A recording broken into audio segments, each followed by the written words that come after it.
নমস্কার, আমার রাউ স্পিচ এই অর্থ সংক্রান্ত ইউটিউব চ্যানেলে ব্র্যান্ড নিউ ভিডিওতে সবাইকে স্বাগত। আমি একজন ইনভেস্টমেন্ট প্ল্যানার এবং এক্স ব্যাংক অফিসার।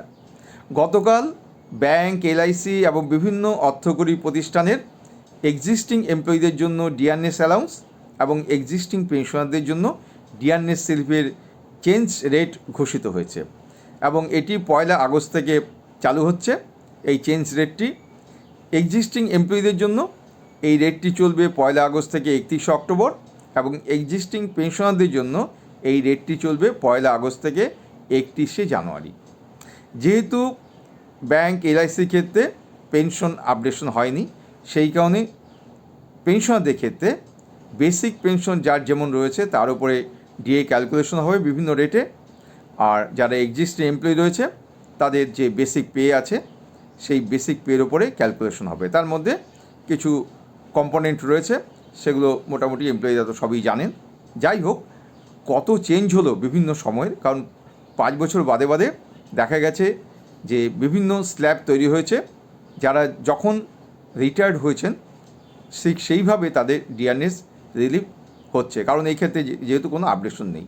যাই হোক, আপনারা স্ক্রিনে দেখুন যে কার কত ডিএ বাড়লো এবং কত রেট এখন চেঞ্জড হলো।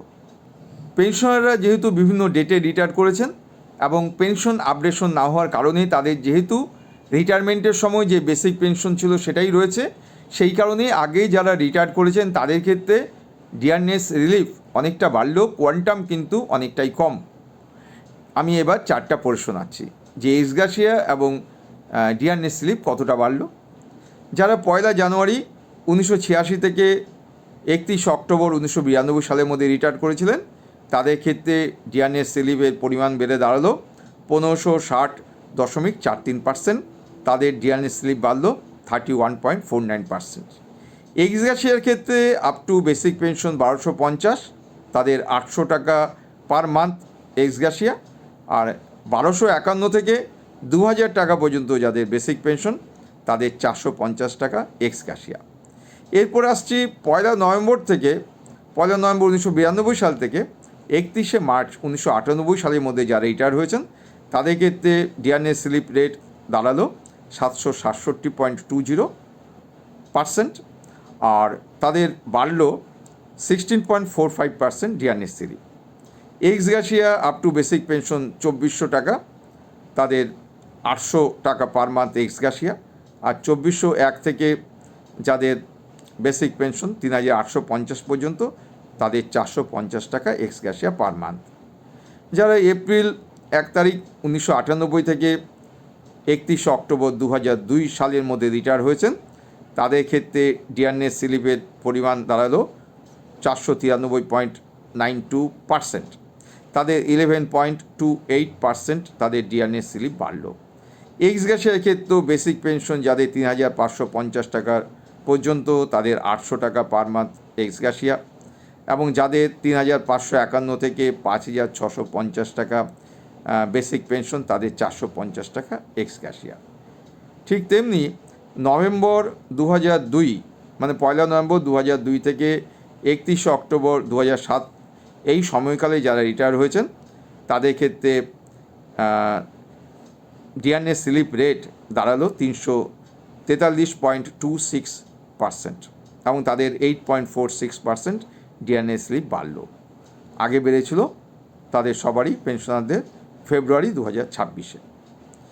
যারা 2007-এর 1 নভেম্বর থেকে 2012-র 31 অক্টোবর মধ্যে রিটায়ার করেছেন তাদের ক্ষেত্রে ডিআরএস রিলিফ রেট দাঁড়ালো 1 আগস্ট থেকে 265.50 এবং তাদের ডিআরএস রিলিফ বাড়লো রেট 7.05%। আপনারা স্ক্রিনে এগুলো দেখতে পাচ্ছেন, আমি সেগুলো পড়ে শোনাচ্ছি। যারা 1 নভেম্বর 2012 সাল থেকে 31 অক্টোবর 2017-র মধ্যে রিটায়ার হয়েছেন তাদের ক্ষেত্রে ডিআরএস রিলিফ রেট 136.90 এখন রেট চলবে এবং তাদের বাড়লো 4.70%। যারা 1 নভেম্বর 2017 থেকে 31 অক্টোবর 2022-এর মধ্যে রিটায়ার করেছেন তাদের ক্ষেত্রে এখন ডিআরএস রিলিফ রেট গিয়ে দাঁড়ালো 62.37%, তাদের 3.29% বাড়লো। এটা হচ্ছে পেনশনারদের রেট, যেটা 1 আগস্ট থেকে 31 জানুয়ারি 2027 পর্যন্ত চলবে এই রেট। যারা এখন এক্সিস্টিং এমপ্লয়ি তাদের ক্ষেত্রে ডিয়ারনেস অ্যালাউন্স 1 আগস্ট 2026 থেকে বেড়ে দাঁড়ালো 27.83%, এবং তাদের ক্ষেত্রে ডিয়ারনেস অ্যালাউন্স বাড়লো 2.83%। আগে এই রেটটি রিভিশন হয়েছিল 1 মে 2026। পেনশনারদের ডিয়ারনেস রিলিফ কতটা বাড়লো সেটা আমি চার্ট থেকে পড়ে শোনালাম। এছাড়া আমি কিছু এডিশনাল ইনফরমেশন দিতে চাইছি। প্রথমত কমিউটেশন কীভাবে ক্যালকুলেশন হয় সেটা বলছি। কমিউটেশনের ক্ষেত্রে ফ্যাক্টর রয়েছে সুপার এনুয়েটেড যারা, তাদের হচ্ছে 9.81। সেই কারণে যাদের বেসিক পেনশন যা রয়েছে, মনে করুন একজনের বেসিক পেনশন হচ্ছে 60,000 টাকা, তাহলে সেই ক্ষেত্রে 1/3 হচ্ছে কমিউটেশন। তাহলে 60,000 টাকার 1/3 কমিউটেশন হচ্ছে 20,000 টাকা। এই 20,000 টাকা এগেনস্টে কত কমিউটেড ভ্যালু হবে? 20,000 গুণ 9.81 সুপার এনুয়েটেড, মানে 60 বছর তার হয়েছে বয়স, ইন্টু 12, এটাই তার কমিউটেড ভ্যালু হবে। এবং এই কমিউটেশন অ্যামাউন্ট যেটা 20,000 টাকা, সেটা কিন্তু 15 বছর বাদে, রিটায়ারমেন্টের 15 বছর বাদে এই টাকাটা ফেরত পাওয়া যাবে, কমিউটেড ভ্যালু কিন্তু নয়। এটা অনেকেই ভাবেন যে পুরো টাকাটাই তিনি ফেরত পাবেন। আরেকটি বিষয়ে দৃষ্টি আকর্ষণ করছি, গত কয়েক বছরে বেশ কয়েকটি ব্যাংক কিন্তু মার্জ হয়েছে।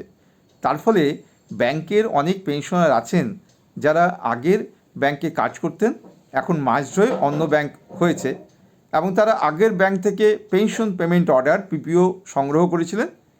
এখন কিন্তু নতুন যে মার্জ হয়ে যে ব্যাংকটি হয়েছে সেখান থেকে কিন্তু পিপিও সংগ্রহ করতে হবে এবং পুরো ডেটা কিন্তু বুঝে নিতে হবে। এখানে ফ্যামিলি পেনশনার তিনি কত টাকা পাবেন, কত পার্সেন্টেজে পাবেন সেটা দেওয়া আছে, তিনি কত কমিউটেশন করেছিলেন, কোন তারিখে করেছিলেন, সেই কমিউটেড যে ভ্যালু এবং কমিউটেশন অ্যামাউন্ট দুটোই দেওয়া আছে। এইগুলো কিন্তু সংগ্রহ করা খুবই জরুরি দরকার, এবং পেনশনারের মানে ফ্যামিলি পেনশনের নাম ঠিক আছে কি না, এবং যা যা ডেটা সেখানে রিকুইজাইড ডেটা রয়েছে সেগুলো কিন্তু বুঝে পিপিওটি দেখতে হবে এবং সংগ্রহ করতে হবে। এই চ্যানেলে ব্যাংক পেনশনারদের কমিউটেড ভ্যালু কীভাবে ক্যালকুলেশন করা হয় তার বিশদ আলোচনা উদাহরণ সহযোগে করা আছে, আপনারা ভিডিওটি দেখে নেবেন। এছাড়া ব্যাংক সংক্রান্ত বিভিন্ন সমস্যা, যেমন নমিনেশন না থাকলে কীভাবে টাকা তোলা যেতে পারে, নমিনেশন থাকলে কীভাবে টাকা তুলতে হয়, এই সকল বিভিন্ন সমস্যাগুলো নিয়ে আমি আলোচনা করেছি আমার অভিজ্ঞতা থেকে। এছাড়া যদি কারো কোনো ব্যাংক সংক্রান্ত কোনো সমস্যা হয়ে থাকে আমার সাথে যোগাযোগ করতে পারেন। এছাড়া আমার ভিডিওর কমেন্ট সেকশনেও আপনারা কমেন্ট করে জানতে পারেন বা আমাকেও জানাতে পারেন আজকের ভিডিওটি কেমন লাগলো সেটা আমাকে কমেন্ট করে জানান, কারণ এখানে আমি শুধু ডিয়ারনেস স্লিপ নিয়ে বললাম না, এই ক্ষেত্রে ডিয়ারনেস রিলিফ, ডিয়ারনেস অ্যালাউন্স, এছাড়া আমাদের ব্যাংকারদের যে সমস্যাগুলো কিছু থাকে সেটাও নিয়ে কিছু আলোচনা করলাম। যাই হোক, আমার এই চ্যানেলে আমি আশা করব যে যারা দেখছেন তারা আমার এই চ্যানেলটিকে আমাকে উৎসাহ দেওয়ার জন্য সাবস্ক্রাইব করে দিন, পাশে রাখা বেল আইকনটি বাজিয়ে দিলেই হলো। 2-1 দিনের মধ্যে আরেকটি অর্থ সংক্রান্ত ভিডিও নিয়ে আমি উপস্থিত হব। আপনারা ভালো থাকুন, সুস্থ থাকুন।